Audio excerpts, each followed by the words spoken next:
ini lebih banyak ya, kasus-kasus yang di Mhm. usia 30-an ke atas ini masih belum menikah. Oke, ya. Bahkan semakin mengalami kesulitan atau kebingungan nyarinya di mana gitu ya, gitu. Ya, Karena kan ya. prioritas berubah, tahapan hidup berubah gitu, dan cara kita berkomunikasi juga berubah Juga gitu. berubah, ya. Pertemanan mengecil, ya, lebih capek, lebih selektif juga, Ya, ya kan? Tapi di sisi lain juga sering ngerasa kesepian. Nah, itu nah. itu itu kenapa? Dating di umur 30-an kok sering terasa seperti itu?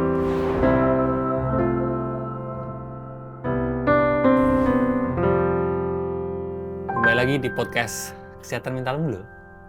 Dan podcast ini adalah kolaborasi antara saya, Aji Santoso Putro, dengan Habib Jafar, bersama Rumah Cahaya. Ya. Dan sesuai dengan judul podcastnya, podcast ini ngomongin kuliner. Tentu saja bukan kuliner. Sesuai dengan namanya, podcast ini akan ngobrol membahas tentang kesehatan mental. Saya akan ajak teman-teman psikolog, psikiater, profesional kesehatan mental ngomongin tentang kesehatan mental. Dan kali ini temanya adalah tentang dating di usia 30-an. Dan juga di usia segitu, kan seringkali muncul satu pertanyaan yang mungkin relate dengan banyak teman yang usia 30-an dan belum menikah. Pertanyaannya adalah, apakah aku sudah siap menikah? Atau jangan-jangan kalau aku kepingin segera menikah, itu adalah pelarian dari rasa takutku kesepian ya. Takut akan kesepian sehingga terus melarikan diri, escaping dengan menikah. Nah, itu nanti akan kita bahas bersama teman saya, yaitu adalah Tiara Puspita. Halo Mas Halo. Aji, Halo. gimana kabarnya nih? Kabarnya ya sebagai WNI. Dimaklumi Iya, ya? iya. Ups and downs. Tiara Puspita ya. Ini Betul. teman-teman ini psikolog ya. Dan ini kita ngobrol dulu di awal ya. Sebelum Yes, masuk ke temanya tadi. Kamu berarti S1-nya psikologi? psikologi, yes, di UI, Kamu itu lulusan UI? yes. Oke. S1, S2 sih sebenarnya nggak kemana-mana Oh ya, ya? di situ-situ aja. Langsung berarti lulus S1 langsung lanjut? Enggak, sebenarnya aku sempat di media justru dulu jadi, penulis, jadi editor malah di sebuah majalah fashion. Wow. Oh, Sebelum pengalaman akhirnya memutuskan untuk kayaknya aku pengen terjun deh ke psikologi dan jadi psikolog, pengalaman yang gitu. menarik gitu ya. Berapa lama berarti lulus S1, tahun berapa Sampai boleh tahu? tahun lulusnya tahun berapa ya? Udah lama nih masalahnya, Udah lama, sama 2009 sama lulusnya. prakteknya. Lebih lama aku sih. Aku Udah cukup? 2006. Oke. Lulus 2006, lulus S1 2006. Ah hah. Terus nggak lanjut kalau aku tahu. Kamu berarti lulus 2009, 2009, yes. lalu Habis itu aku kerja kerja. dulu tuh 3, 4 tahun, 4 tahun lah gitu ya. Mhm. Baru akhirnya di suatu hari kayaknya mau lanjut deh gitu, mau jadi psikolog. Jadi pindah jurusan gitu, jadi pindah karir sebetulnya karena waktu itu udah sempet, Di berkecimpung media. di dunia media dan majalah. Banyak teman saya yang lulus S1, Mhm. udah kerja sekian tahun, terus males untuk lanjut S2. Ah, Nah, apa momen yang bikin kamu, hmm. "Oke, kelihatannya aku perlu balik ke psikologi, lanjutin S2," gitu? Panggilan hati nih kayaknya. Apa gimana? Karena gimana pun di dalam konteks sehari-hari di Iya. dunia di luar psikologi ya Mhm, menurutku ya, mhm, banyak sekali aspek-aspek, topik-topik dan isu-isu yang menarik mhm, banget yang ujung-ujungnya ketemu psikologi lagi. Jadi mhm, tuh kayak mhm, semacam ada panggilan hati, kayaknya udah lama nih udah nggak mhm, berkecimpung di dunia psikologi, terus mhm, akhirnya memutuskan untuk kayaknya aku mau jadi psikolog lagi deh, balik lagi ke dunia psikologi dan akhirnya oke. memutuskan. Ini pertama kalinya loh aku sebenarnya ditanya, "Ini Oh gimana iya? nih ya?" Gitu ya. Jadi Iya, menarik iya, ya. Jadi iya, sebetulnya kalau dibilang soal pindah karir atau heeh, ya banyak kan orang sekarang yang iya, kayak boleh kapan sih waktunya atau aku bener nggak sih, boleh nggak sih pindah mhm, karir? mhm, Sebetulnya ya bisa-bisa aja sebetulnya kan mhm, kalau mhm, memang kita merasa bahwa itu adalah panggilan dan itu suatu hal yang kita punya kesempatannya, kita iya, coba iya, punya momentumnya di saat itu ya, iya. waktu itu aku ambil, Iya, jadi waktu gitu. itu kamu, merasa, "Oh, kok ini ketemu psikologi lagi ya," gitu. Iya, isunya Banyak makin makin banyak heeh, cerita tapi kok betul ujung-ujungnya ini masalah psikologi lagi gitu betul. ya. Sehingga terus kamu, Akhirnya kembali ke memutuskan kembali ke asalnya. kembali ke asal. Dan dari beragam, cerita, Hmm, beragam masalah psikologi, satu hal yang akan kita bahas adalah terkait dengan, relationship, hmm, terutama dating di umur 30-an ya. ya. Apa sebenarnya, atau kondisi psikologis yang seperti apa sih Mhm. ketika orang, dating di usia 30-an? Ini menarik banget pertanyaannya, Mhm, karena mhm, semakin ke sini aku semakin melihat ini lebih banyak ya, kasus-kasus yang di Mhm. usia 30-an ke atas ini masih belum menikah. Oke, ya. Bahkan semakin mengalami kesulitan atau kebingungan nyarinya di mana gitu ya. Jadi Kebingungan ya. kayak, apa ya, mungkin ada beberapa yang kasusnya, berhubungan sudah lama gitu ya misalnya, tetapi ada juga yang, gimana nih kalau ternyata di usia 30-an itu saya pengen putus, atau saya belum Oke. bisa kayaknya ternyata hubungan yang saya jalani selama ini, selama beberapa tahun, itu ternyata bukan hubungan yang saya rasa tepat untuk saya lanjutkan ke jenjang berikutnya. Oke. Jadi ini banyak dilema, Mhm. banyak istilahnya mungkin banyak, konflik internal Konflik ya, ya. akhirnya yang Oke. jadinya membuat banyak individu yang merasa bingung, apakah saya mau lanjut ataukah saya mau sudahi, lanjut tapi dengan kondisi nggak ideal nih gitu. Tapi udah lama, tapi usia saya udah 30-an gitu ya. Atau gimana nanti kalau misalnya saya merasa bahwa saya tahu ini bukan hubungan yang tepat buat saya, tetapi saya mau nyari di mana lagi?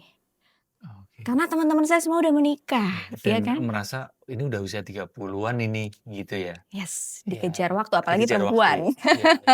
Gitu. Iya. Mungkin kalau laki-laki udah banyak juga sih kasus juga yang Hmm. laki-laki yang di usia 30-an mulai merasa ada tuntutan lah, ada Tuntutan itu. pressure baik itu dari keluarga, dari sosial. Tapi kebanyakan perempuan sih kayak, "Ini saya nyarinya di mana ya?" Gitu. Akhirnya karena pertemanan di usia mungkin disadari atau enggak ya, di pertemanan di usia menjelang kita memasuki usia 30-an itu, pertemanan kita mengecil nggak sih? Itu that's the fact. Itu Iya, iya. fakta ya, Fakta yang dan nggak bisa itu dating dihindari. itu Betul. ya, mengecilnya pertemanan. Mengecilnya pertemanan. Nah, ini yang menjadi isu juga karena, aduh kalau nyari temen aja pertemanan kita aja mengecil, gimana kita mencari potential Pasangan. partner atau pasangan yang bisa kita jalani ke depannya gitu. Oke. Nyarinya di mana? Dating apps sekarang sih banyak ya, tetapi Mas Aji pernah dengar nggak isu-isu yang berkaitan dengan cari pasangan melalui dating apps? Enggak, Iya. soalnya saya nggak mengalami dating apps. Pada waktu itu belum ada Belum ada ya? dating apps, kan. Tapi banyak tuh akhirnya kayaknya, banyak sih sekarang dating apps tapi ujung-ujungnya kayaknya nggak bisa lanjut ke tahapan berikutnya atau koneksinya nggak apa ya, mungkin Nggak chemistry-nya cocok, nggak nggak dapet gitu cocok. atau tujuannya berbeda, yang satunya ingin berrelasi, membangun relasi, yang satunya hanya ingin ya have fun dan sebagainya gitu. Jadi perbedaan-perbedaan, tujuan itu juga membuat dating apps sekarang-sekarang ini banyak yang menjadi, "Aduh iya nggak ya?" Gitu, atau tempat yang tepat atau tidak ya? Karena saya beberapa kali misalnya ketemu klien yang beberapa kali melakukan atau mencari melalui dating apps, ujung-ujungnya nggak jadi gitu. Jadi akhirnya di usia 30-an, aduh saya capek sakit hatinya, capek ngarepnya, capek di ghosting-nya. Ghosting-nya. Nah, Oke, itu itu. berarti ini ya, gambaran, kondisi Iya. psikologis ya, teman-teman yang, dating di umur 30-an. Aku Betul. jadi ingat ada temen itu ya, umur 30-an dan malah putus dia. Di usia 30-an itu Betul. putus. Ini perempuan ini teman saya. Lalu dia itu merasa kayak terasa lebih capek gitu. Iya. Karena tadi, pertemanan mengecil, ya, lebih capek, lebih selektif juga, Iya. ya kan? Tapi di sisi lain juga sering ngerasa kesepian. Nah, Nah. itu kenapa? Dating di umur 30-an kok sering terasa seperti itu? Karena, kalau kita lihat dinamika usia 20-an akhir, 30-an itu kan karir kita sudah mulai jejak ya, sudah mulai stabil atau kita sudah mulai fokus ke pekerjaan, Fokus kehidupan, pekerjaan. juga mungkin teman-teman yang lain mungkin ada yang sudah mulai menikah, berkeluarga gitu ya. Benar, Jadi yang tadinya fungsi pasangan atau pacar di usia 20-an awal, yang mungkin masih bisa ya pacar dengan temen tuh kayak masih seimbang gitu ya, ini semakin penting nih fungsinya pasangan atau pacar di usia menjelang 30-an gitu ya. Jadi karena ya itu tadi teman-teman yang tadinya bisa hangout tiap hari gitu ya, pulang kantor atau apa, mereka udah punya prioritas yang berbeda. Dan juga energinya kan jadi capek ya. Betul Ngerasain nggak sih? Umur 20-an diajak Bener. nongkrong, "Hayo," gitu. Ayo, Kalau gas udah gitu ya. menjelang 30-an, apalagi saya sekarang 40-an ya gitu. Betul. Itu kayak, bentar ini perlu hemat tenaga nih, Iya. kan. Aduh gitu ya kayaknya. Jam 10 udah ngantuk deh. Bener, akhirnya prioritas bergeser kan? Oke, prioritas bergeser, bener. Prioritas bergeser ya mau tidak mau akhirnya kita cling on our partner, cling on our, relationship gitu ya. Kalau misalnya ada pasangan atau punya pacar, itu fungsinya menjadi lebih penting gitu. Dan ketiadaan pasangan itu pun juga menjadi lebih, apa ya, dampaknya lebih besar menurutku terhadap kesepian itu tadi. Lebih ngena Iya. gitu ya. dibandingkan waktu kita muda. Maksudnya muda tuh as in 20-an Iya. ya. Nggak bilang kalau 30-an Tapi tua semangat sih ya. saya masih muda sih. Meskipun fakta badan enggak sih. Iya. Yang penting jiwanya, Mas. Yang Jiwanya penting kan jiwanya semangatnya muda. muda. Iya, Iya. betul. Oh gitu ya. Gitu. Berarti ya kenapa jadi lebih capek dan sebagainya itu karena usia tadi ya? Usia, energi kita juga Energi berkurang, prioritas bergeser, Hmm. juga teman-teman juga semakin sedikit gitu. Jadi akhirnya kita mau ada dilema juga antara kita mau cari pasangan baru gitu, atau misalnya kita single, kita mau cari pasangan baru, nyarinya di mana. Aduh, kalau nanti harus dating-dating lagi capek. Iya. Itu ngebayangin kita Oh, harus iya. kenalan Dan lagi. jangan-jangan nanti si pacar ini hanya kepengen having fun gitu, maksudnya Betul. nggak segera Hmm. serius gitu kan. Iya, Itu juga ya tujuannya kekhawatirannya berbeda itu ya. gitu ya. Mungkin itu bisa juga. Atau itu tadi, sering banget tuh saya dapat klien Nah, akhirnya udah mau mencoba, karena kan kita mencoba untuk dating itu kan artinya kita membuka diri. iya. Butuh energi juga untuk Butuh mengenal energi. orang lain, membuka diri kita kan kita juga jadi perlu lebih vulnerable. Hmm. Membuka diri siapa saya dan sebagainya itu kan butuh effort, butuh energi juga, Mas Butuh Giji. keberanian juga kan itu. Betul. Gitu, dan setiap kali gagal, setiap kali di ghosting itu akhirnya kepercayaan diri kita juga jadi berkurang. Aduh, ini ada yang salah nggak ya sama saya? Aduh, kok gagal lagi? Kok nggak ada yang cocok? Akhirnya optimisme kita juga dalam mencari Jadi pasangan menjadi ya mungkin agak goyah lah ya. terpengaruh. Ya. Satu isu penting juga di dating 30-an ya. Banyak cerita itu adalah standar makin tinggi. Betul. Nah, standar yang makin tinggi itu tanda self worth-nya naik atau Ya. itu sebenarnya mekanisme bertahan supaya nggak terluka lagi. Karena dulunya relasi-relasi past relationship-nya Ya. mengalami patah hati, luka yang begitu parah atau kecewa Ya. yang begitu berat, sehingga dia sekarang ini menaikin standar. Ya. Apakah itu standar itu tanda self worth naik atau justru itu adalah semacam trauma response ya, Ya. Ya. semacam mekanisme bertahan. Bisa dua-duanya. Both ya. Ya, tergantung nih. Nah, Jadi tergantung. kalau misalnya kita lihat bahwa bisa jadi memang misalnya si individu itu misalnya mencoba untuk mengenali diri mereka Ya. lebih jauh gitu. Misalnya saya tuh butuhnya apa? Values atau nilai-nilai utama saya tuh apa sih dalam hidup? Prioritas saya apa?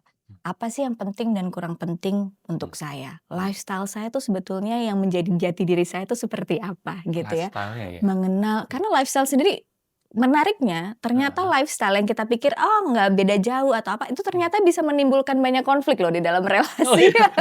Lifestyle Gitu. menimbulkan konflik ya. Iya, perbedaan lifestyle, kebutuhan untuk misalnya tipenya kita harus hangout di sini atau begini seberapa sering, sedangkan yang satunya mungkin enggak, Beda. tipe orang rumahan misalnya. Iya, Itu juga kebutuhan-kebutuhan yang berbeda. Nah, ini kita mungkin perlu mengenali sebetulnya yang saya butuhkan tuh siapa atau apa. Karena banyak yang akhirnya di usia 30-an kan karir lebih matang. Mungkin lifestyle kita juga meningkat, standar hidup menjadi lebih baik. Terus juga mungkin pencapaian-pencapaian juga gitu kan. Jadi ada banyak yang akhirnya bisa mengenali potensinya, oh ini yang saya butuhkan, ini standar saya, yang nggak masalah juga sebetulnya kalau seperti itu kan, selama memang kita mengakui kebutuhan-kebutuhan tersebut dan juga values-values yang memang sejalan dengan kita. Gitu. Tetapi kalau tadi kaitannya apakah itu self defense atau defense mekanisme gitu ya. Nah, ini yang kita perlu pahami, apakah kita membuat excuse atau tidak. Gitu. Excuse-nya misalnya. Contohnya, nggak mau karena takut tersakiti, udah deh nggak mau yang kayak kemarin-kemarin lagi. Jadi mencari yang benar-benar berubah gitu misalnya. Belum tentu karena misalnya contohnya pasangan yang sebelumnya menyakiti kita karena mungkin pasangan tersebut ada karakteristik tertentu. Lalu nggak cocok sama tipe yang santai, maunya tipe yang ambisius misalnya contohnya. Ada juga ya ada. Kayaknya terlalu santai deh, butuh yang ambisius. Tapi kemudian nyari yang ambisius banget, ternyata nggak cocok juga gitu. Jadi artinya di sini apa sih sebetulnya kita perlu lihat juga mengenali diri kita gitu. Jangan jangan langsung gegabah, yang ini nggak cocok untuk saya harus cari yang sebaliknya dan sebagainya. Karena hubungan itu kan juga tentang kita berkembang bersama-sama, ya kan? Kita berkembang nggak cuma dari usia 20-an aja nih, tetapi juga sepanjang hidup kita terus berkembang sampai nanti 30-an, 40-an, 50-an gitu. PR gitu ya. Seumur hidup. Iya, jadi kita juga perlu siap nih untuk melihat bahwa kalau kitanya juga melihat bahwa diri kita berkembang, pasangan kita juga pun pasti akan berkembang juga. gitu, dan nggak melihat itu sebagai satu hal yang black or white atau checklist, oh dia begini, misalnya oh dia gajinya sekian, dia latar belakangnya begini, pendidikannya begini, itu kan seringkali Iya, checklist seringkali ya. seperti itu. Sesimpel itu, Iya. karena relasi seumur hidup itu nggak sesimpel itu. Karena banyak juga loh orang-orang yang ternyata sudah memenuhi checklist-checklist itu, ternyata ujung-ujungnya kok ternyata itu checklist yang tidak lagi sejalan dengan saya.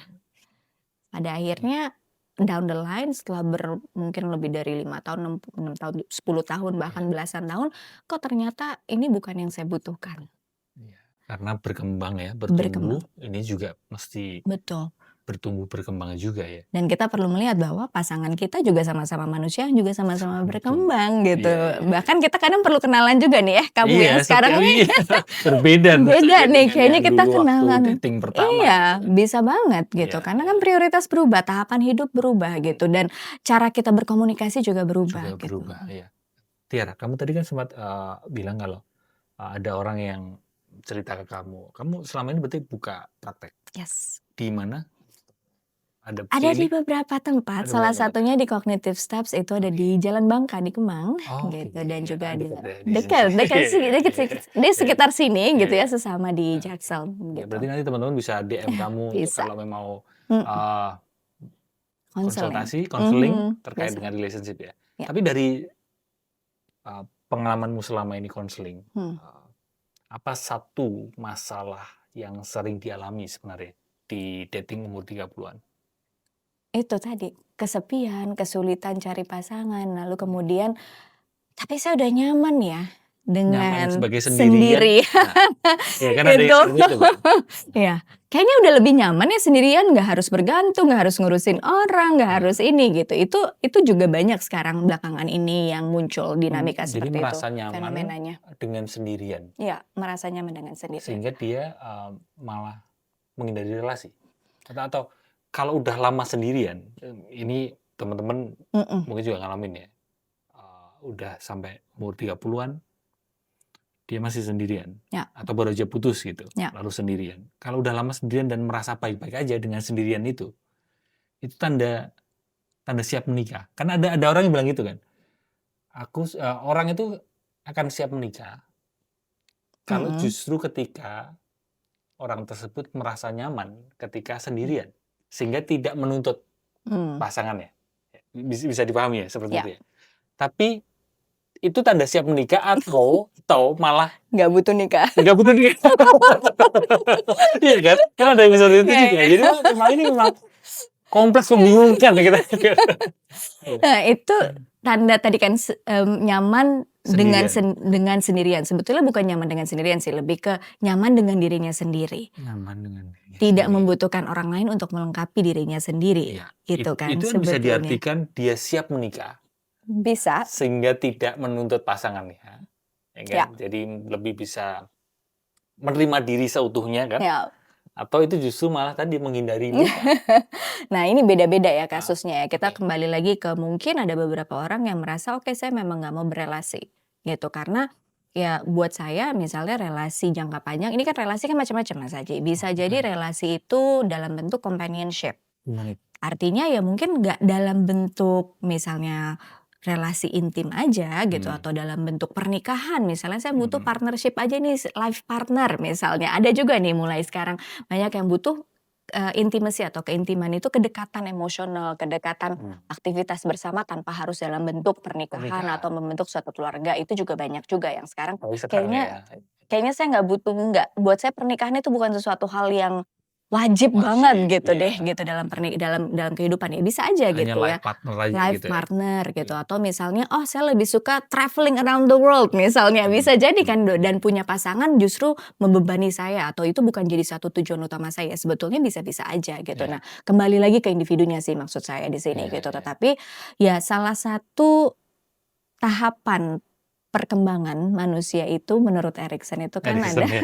Setiap kali kalau ngomongin dari perkembangan nama itu nggak pasti mau gitu ya. Iya. Itu kan ada intimacy versus isolation. Jadi di mana di usia ini ya, di usia 30-an sampai 40-an nih ya. Dari 19 ya 20-an ke 40 gitu. Di mana nih usia dewasa muda yang menyerempet-nyerempet ke media lah gitu, di mana intimacy itu menjadi satu, apa ya, mungkin tahapan perkembangan yang perlu dilalui, yang dianggapnya berhasil gitu. Nah Perlu dilalui ya? perlu gitu ya, tetapi kan sebetulnya intimacy itu nggak disebut bahwa itu sifatnya marriage atau pernikahan, On point, bener ya kan? bener, iya. Gitu. Intimacy itu bagaimana kita membangun kedekatan dengan orang-orang yang kita anggap spesial di dalam hidup kita atau orang-orang yang kita cintai atau kita sayangi. Tidak harus diartikan sebagai pernikahan. Pernikahan, Iya iya. gitu. Tapi artinya di sini isolation versus isolation itu kan ketika kita merasa sendirian, kok kita lonely ya, kok kita merasa nggak ada yang bisa kita depend on atau nggak ada yang bisa kita share on gitu. Mungkin tentang keseharian kita, tentang aktivitas kita, tentang mungkin future plans kita gitu. Nah itu yang biasanya akan mengarah kepada isolation. Isolation, itulah yang Gitu. memang bisa dikatakan sebagai problem. Biasanya begitu gitu. Nah tetapi apakah pasti orang yang tidak menikah atau tidak memiliki hubungan jangka panjang itu akan pasti merasa isolated gitu. Nah itu belum tentu juga. Karena Kembali ke intimacy tadi, itu intimacy tadi. bisa jadi dialami meskipun tidak dalam ikatan pernikahan. Betul. Benar. Coba Iya. kita lihat. Iya, iya. Karena terkadang marriage sendiri kalau misalnya kita melihat banyak juga kan pernikahan yang Iya. akhirnya nggak merasa kedekatan itu di dalam. Justru ada juga kenyataannya Iya. marriage itu pun malah ada yang tidak mengalami intimacy. Betul. Tapi kembali ke pertanyaan tadi Tiara, di usia 30-an gimana cara orang bedain? Tahu nggak gitu ya? Aku benar-benar siap menikah atau sebenarnya takut sendirian?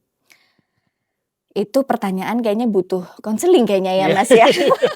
Dan itu kelihatannya ini ya Pak, $1 million question kelihatannya ya. Betul banget, karena setiap orang aku siap menikah atau kayaknya Takut aku sendirian. takut sendirian itu mungkin ya, biasanya mungkin kita bisa melihat bahwa kalau takut sendirian itu biasanya kalau dikit-dikit, oh saya ngejar di usia segini saya harus menikah. Gitu. Standar itu Pokoknya ya, standar saya netizen. iya, gitu kan kayak tapi sebetulnya kalau misalnya kita lihat ada beberapa klienku yang akhirnya, Tiara yang aku mau adalah aku bisa nyaman dengan diriku sendiri dulu, untuk aku kemudian gak jadi khawatir dan meminta misalnya menjadi anxious banget atau cemas nih di dalam di dalam relasi pasanganku harus memenuhi semua kebutuhan emosionalku gitu ya. Itu wajar, bisa dilakukan gitu dan itu sesuatu yang kita bisa fokus more on gitu ya. Kita fokusnya lebih ke arah situ untuk gimana caranya si individu ini merasa ajak dulu gitu bahwa bukan artinya saya senang sendirian, tetapi saya nggak apa-apa kok kalau saya sendirian tanpa harus cling on atau nempel atau bergantung sama seseorang gitu. Atau bisa dikatakan berarti emosinya stabil? Betul.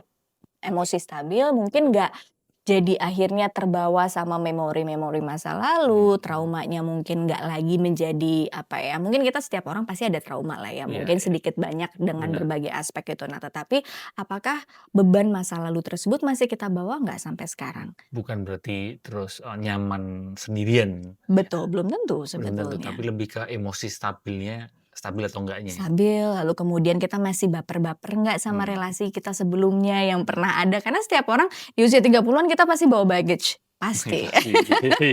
Mau itu dari mantan pacar atau mantan relasi atau keluarga segala macam tuntutan ini itu pasti kita bawa baggage gitu. Nah, apakah kita siap menikah itu kapan sih? Sebetulnya nggak ada waktu yang paling tepat tuh kapan gitu ya. Artinya setiap orang punya waktu yang berbeda-beda gitu. Waktuku dan waktu Mas Aji, waktu teman-teman di sini juga mungkin berbeda gitu. Tetapi apakah kita masih membawa beban-beban masa lalu itu ke dalam relasi kita sekarang dan begitu juga pasangan kita. Jangan sampai cuma kitanya doang nih yang ready. Ternyata kita punya pasangan, pasangannya nggak ready gitu. Betul. Kalau misalnya ujung-ujungnya tapi terus tadi pertanyaannya gimana nih saya tahu kalau misalnya Mas kalau kita tuh nggak mau nikah atau dia siap menikah atau takut sendirian? Takut sendirian. Nah kalau takut sendirian itu lebih ke arah ya itu tadi misalnya mencari pasangan karena saya nggak mau kesepian.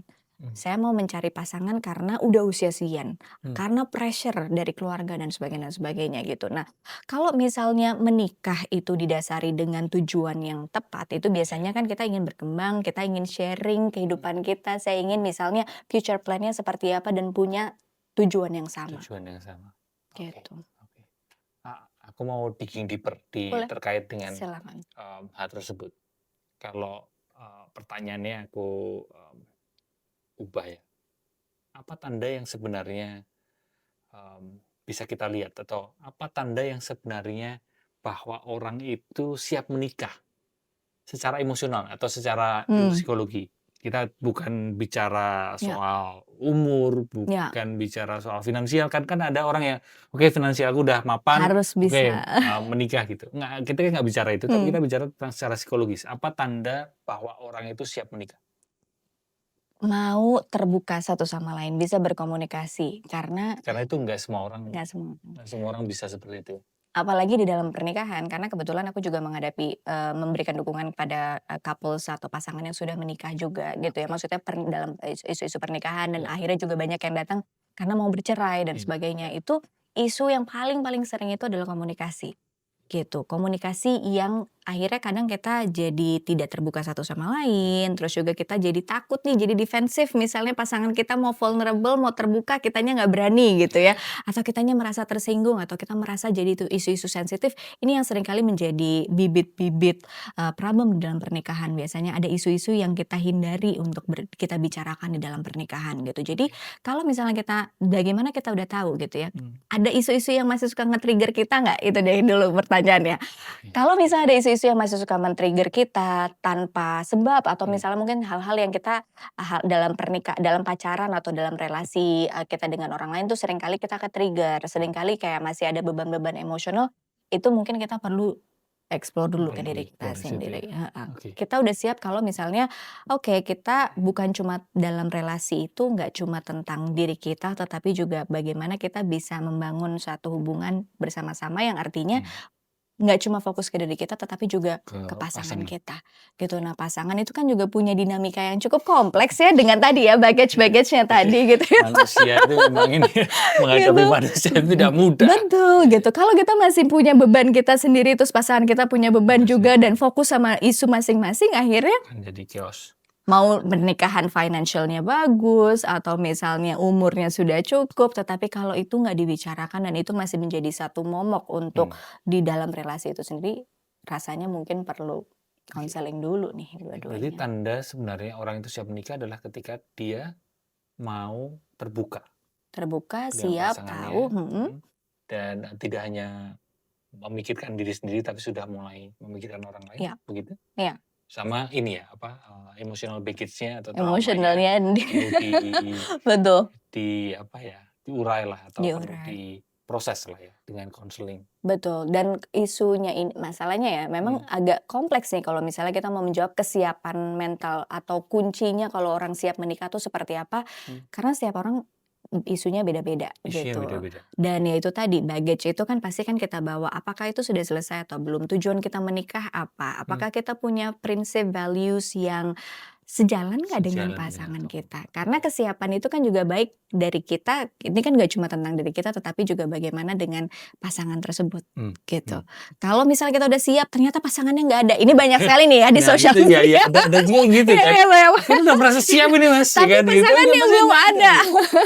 Gimana nyikapi seperti itu berarti?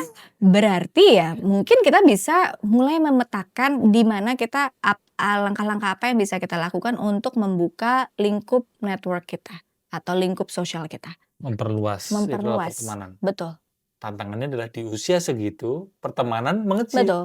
Tapi sekarang kalau aku lihat ya, Mmm, ini mulai banyak loh komunitas-komunitas, aktivitas oke, lingkungan benar. sosial yang juga mungkin nggak cuma sekedar urusan kantor sama rumah gitu ya, tetapi Mhm, yang ada komunitas-komunitas di luar kantor. mmm. Terus juga Itu bisa jadi mungkin kesempatan ya bisa. untuk bisa memperluas pertemanan, ya, Betul. Ada event-event yang sifatnya networking, judulnya networking untuk nambah kenalan, nambah nambah pertemanan. kenalan. Itu juga mungkin bisa menjadi satu opsi itu, yang mana Mmm, kita bisa jadinya ketemu orang baru, not necessarily buat pacaran gitu ya, iya, iya. tetapi kita menambah network, kita kenalan dengan orang baru, bukalah diri kita gitu kan. Nah, ini mungkin sesuatu hal yang bisa kita buat tuh plan-nya gitu. Kalau memang kita ngerasa udah siap ya, ini karena Iya, banyak iya. nih aku nemuin, saya udah siap tapi pasangannya yang nggak Nggak ada, ada. nyarinya di mana Iya, gitu iya, ya. Nah, iya. ini mungkin sesuatu Memperluas itu yang tadi kita ya. perlu perluas itu, dan juga Iya, kita jangan lupa di cross check sih background-nya, iya. karena sekarang juga banyak nih Mas Aji ya, Mmm, kalau kita lihat mhm, ya, mhm, orangnya udah dapet tapi ternyata jebakan Batman gitu kan, bener. status mungkin nggak jelas, apalagi sekarang Jelas, kan bener.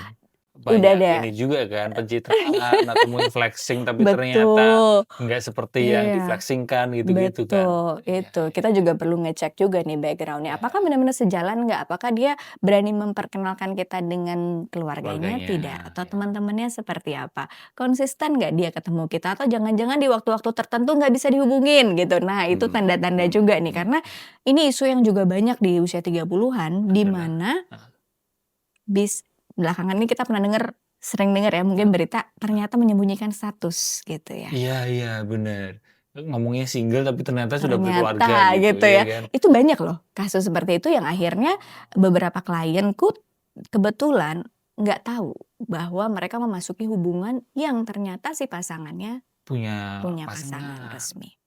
pasangan resmi bukan hanya pacar tapi ternyata Ya, udah menikah menikah gitu kan.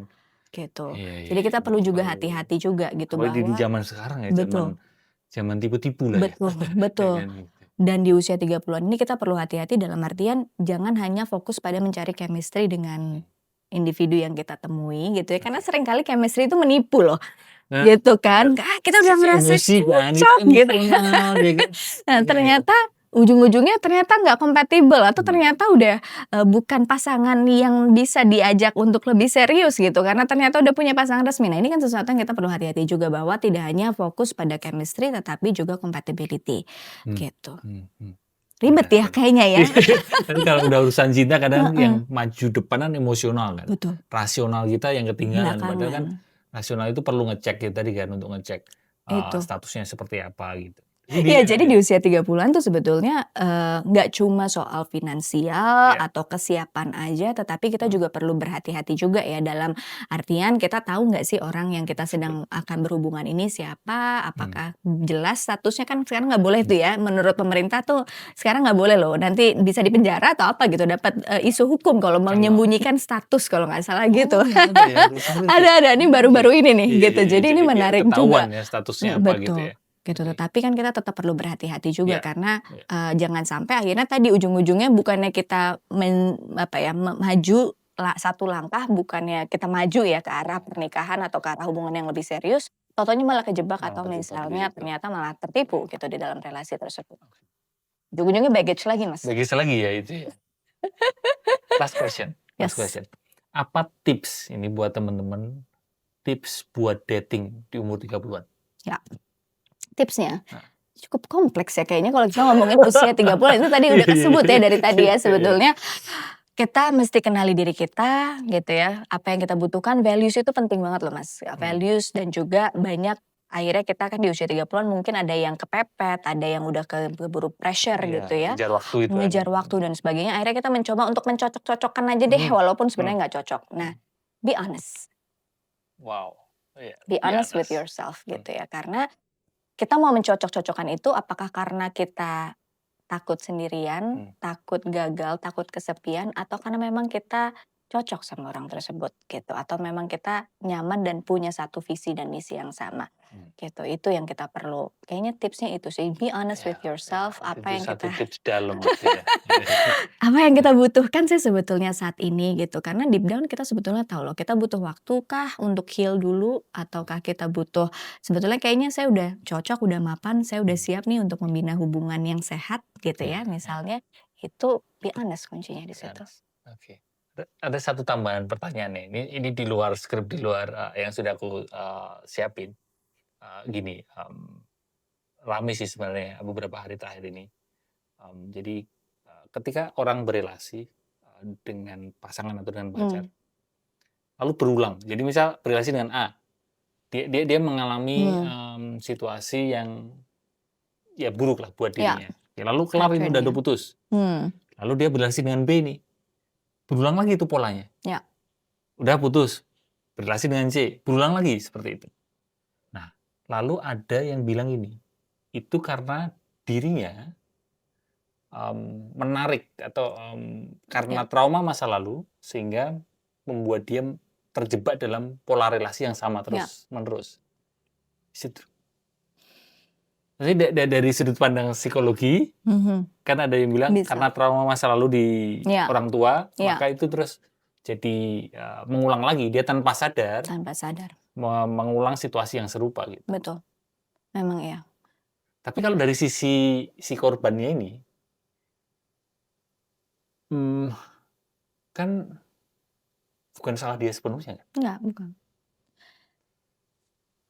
Jadi ya sebetulnya kalau kita lihat, ini banyak banget kasus seperti ini yang mereka tidak menyadari mengulangi pola yang terus, yang sama. Menarik orang yang sama Betul. terus ke dalam hidupnya Kenapa ya? gitu. Kok misalnya ini sering kali Iya, muncul iya, di iya, counseling gitu ya, iya, di sesi, "Kenapa ya Mbak, kok aku selalu ketemu orangnya yang begini lagi, yang NPD lagi," gitu Iya, ya misalnya yang contoh. Nah, istilahnya gitu ya kan. Atau yang Nyebelin lagi, yang nyebelin lagi gitu. pokoknya terus-terusan, kenapa harus kayak gini gitu ya. Mungkin kita coba lihat apakah ada pola di masa lalu yang seems to be familiar gitu, yang familiar di masa lalunya gitu. Apakah itu misalnya kenyamanan kita yang akhirnya kita nggak sadar meng-attract atau menarik orang-orang yang punya kepribadian, karakter, atau pola-pola yang sama gitu. Nah itu memang butuh, mau tidak mau ya memang butuh counseling sih untuk membedah itu. Membedah itu ya. Kalau memang kita udah mulai ngerasa kok kayaknya ini lagi ya, ada apa ya? Apakah kita yang kurang bisa membuat boundary?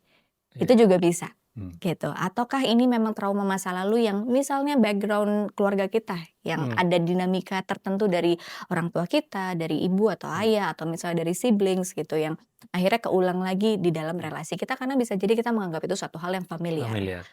Familiar kan belum tentu pasti baik, ya kan? Iya, Belum tentu dan buruk atau orang baik. lebih memilih, kita ini lebih memilih yang familiar Familiar. meskipun tidak baik daripada yang nggak familiar tapi baik.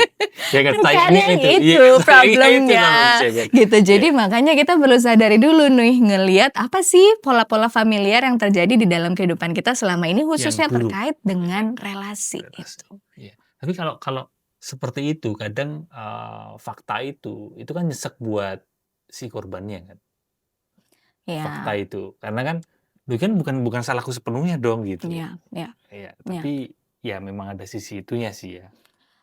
Biasanya kalau misalnya kita dalam situasi tersebut ya biasanya psikolognya nanti akan membantu untuk nggak melihat itu sebagai, oh itu suatu hal yang mungkin menjadi, disesali atau gimana, Iya. karena ini kan proses pembelajaran juga. Pembelajaran ya. Gitu. Kita kan sama-sama sebagai manusia kan kita bertumbuh, kita mencoba untuk mengenali dan keluar dari pola-pola yang mungkin dianggap toksik atau kurang sehat gitu, sehingga individu itu bisa berkembang menjadi individu yang lebih sehat dan juga lebih siap dalam berelasi secara sehat juga gitu. Kalau kita nggak tahu, nggak dibenahin istilahnya nggak di-riset dulu nih konsep hubungan yang sehatnya, akhirnya kita akan melakukan pola-pola perilaku yang berulang itu yang mungkin tidak sehat tadi. Karena kan lebih memilih untuk ya salah sepenuhnya adalah si Iya, orang lain. iya, iya. Padahal sebenarnya barangkali kita pun Ada juga pattern. ikut ada part yang perlu kita Iya, urai, perlu betul. kita pulihkan ya. Gitu. Ya. Jadi kita kenali dulu nih sebetulnya apa sih yang menyebabkan itu, jangan-jangan ada pola-pola yang tidak disadari yang bagian mungkin dari kita diri bisa ya. kita sadari Sadari. gitu. Terima kasih Tiara. Tadi tambahan Sama-sama. pertanyaan dari aku. Dan mungkin juga banyak yang relate juga terkait dengan temanya tadi dating di umur 30-an ya. Kompleks ya Mas ya? Thank you ya sudah Sama-sama. di sini ngobrol dan terima kasih buat teman-teman udah nonton dari awal sampai akhir. Semoga obrolan saya dengan Tiara bisa membantumu menyatakan mental ya. Sampai ketemu di episode selanjutnya. Dah. Bye.